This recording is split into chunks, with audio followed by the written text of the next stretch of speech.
الحلقات تحفظني بآيات من القرآن، هي الحلقات تحفظني. مسلمان باید تقلید به آسیه کند. خواهرای عزیز، قرآن برای ما داستانی یکی از زنهای کافر می‌بیارد که شوهرش کافر بود. فرعون کافر بود که از غرور پادشاهی، از غرور سلطنت و از غرور حکومتداری دعوای خدایی کرد، مانند که امروز دعوای خدایی دارد. چی خواهد، کجا که خواهد، چی کار خواهد کرد ایستاده است و هم دعوای خدایی داد. اما پروردگار در خانه و همسر او را، آسیه را هدایت کرد و به اسلام مشرف شد. قرآن او حکایه میکند. اعوذ بالله من الشیطان الرجیم. ضرب الله مثلا للذین آمنوا امرأة فرعون اذ قالت رب ابن لي عندك بيتا في الجنة ونجني من فرعون وعمله ونجني من القوم الظالمین. این تمثیل خدا برای عام بیارد که امروز اکثر مردهای مسلمان و زنهای مسلمان میبینند که اکنون دنیا هم تو شده است، چیکار کنه؟ وقتی کدام مادر گویی که برای چی دخترت کرتی آستین کلته پوشیدن من نمیتونی، میگه تقصیر چیکار کنیم، دنیا هم تو شده است.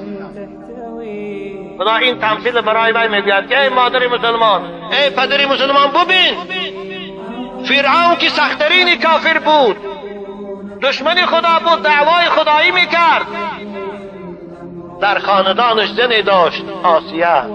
وقتی که او مسلمان شد، وقتی که او حضرت موسی به ایمان آورد، وقتی که صفت جنت از موسی شنید، همه آرایش و همه زرق و برقی پادشاهی فرعون دیگر پرتاب در خاندان فرعون بود. اما برای خاطر ایمان از بحر تخت و تاج گذشت، برای خاطر ایمان از بحر تنگ و طلا گذشت، برای خاطر ایمان از لباس شاهانه فرعون گذشت. فرعون نتانست او را از ایمانش جدا کند. وقتی که فرعون لعین فهمید که زنش مسلمان است، او را اول زاره کرد، اول به خوبی فهماندش، اول چیز بسیار وعدش کرد. وقتی که دید آسیه از این راه نمی گردد، فرمان دادش که بری چارمخش کنی. چارمخ کردن، چارمخ میدانه، چارمخ زدن و دست و پاشه چهار طرف ترنگ کشیده بستن در آفتاب سوزان مصر. بالای سرش فرعون با جلادش ایستاده بود، تهدید میکرد، میگو گرد از این قولت، از پیروی موسی گرد، من خدا گو. اما آسیه باشد نگاه به فرعون نمیکرد، آسیه باشد نگاه به فرعون نمیکرد، چشم به سوی آسمان میدوخت. حضرت سلمان فارسی، حسن بصری میگه وقتی که او رو با تازیانه میزدن، وقتی که او رو بیل سرخ کرده در تنش میداشتن، با آسمان نگاه میکرد به پروردگار. درهای آسمان میگه گشاده شده بود، پرده از پیشی چشمش برداشته شده بود، قصر جنت میدی زیباییشا. عذابش دادن، اما از راهش نگشت. فرعون لعین گفت سنگی کلانی بیارید از بالاش پرتایی. با وجود این از ایمان نگشت. مادرای مسلمان، آسیه پادشاه بود، شوهرش تخت و تاج داشت، از ایمانش نگرداند و رو. شما را چگونه دنیای غرب ما را حالا که مجبور نکرده است، فقط ما را فریب داد ایستاده است، چگونه ما خمان از کفای بیرق ایستادیم، ما میگیم که دنیا. بنابر باید زنی مسلمان تقلیدی به فاطمه کند.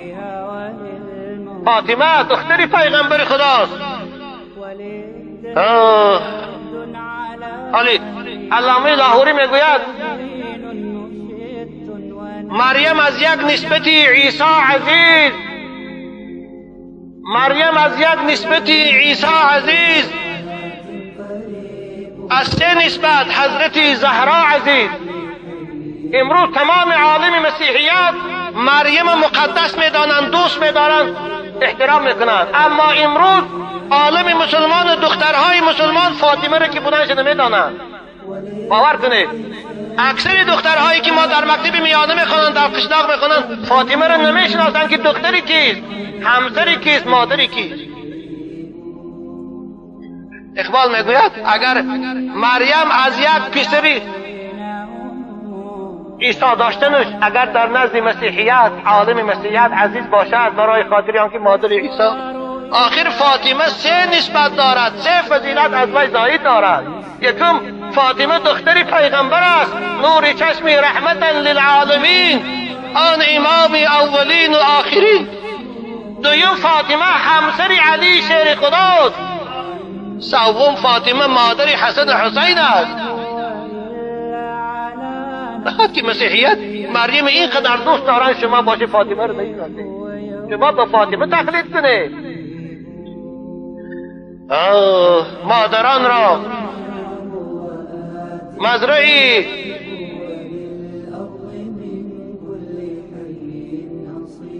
حضرت مولانا یعنی راهول یک مثل بیتی هم دارد، مزرعی تسلیم را حاصل بطول، مادران را اسوه‌ای کامل بطول.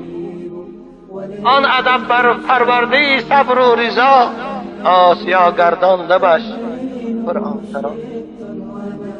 نبر شما خواهرای عزیز به حضرت مریم، به حضرت آسیا، به حضرت فاطمه و خدیجه تری شما گردنای زیبای شما پوشیده باشد.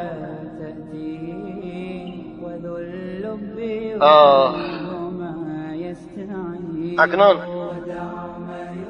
با هم خواهرای عزیز اسلامی میفهمانم این آن چیزی که درباره حجاب با شما گفتم این فقط یک قطره از بحر بود.